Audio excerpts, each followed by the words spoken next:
आज 26 जानेवारी 2026 रोजी भारताचा 77वा प्रजासत्ताक दिन आपण साजरे करत आहोत. 26 जानेवारी 1950 रोजी आपल्या भारताला संविधान मिळाले, जे डॉक्टर बाबासाहेब आंबेडकर यांनी घडवले. भारताचे संविधान हे जगातील सर्वात मोठे लिखित संविधान आहे. संविधान लिहिण्यासाठी 2 वर्ष 11 महिने आणि 18 दिवस लागले. 1930 मध्ये याच दिवशी भारतीय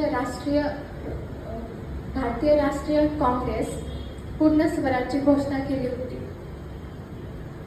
त्या ऐतिहासिक दिवसाची आठवण म्हणून 26 जानेवारी 1950 रोजी संविधानाची अंमलबजावणी करण्यात आली. आज भारत केवळ जगातील मोठी लोकशाही नाही, तर अंतराळ संशोधन म्हणजे स्पेस रिसर्च, तंत्रज्ञान आणि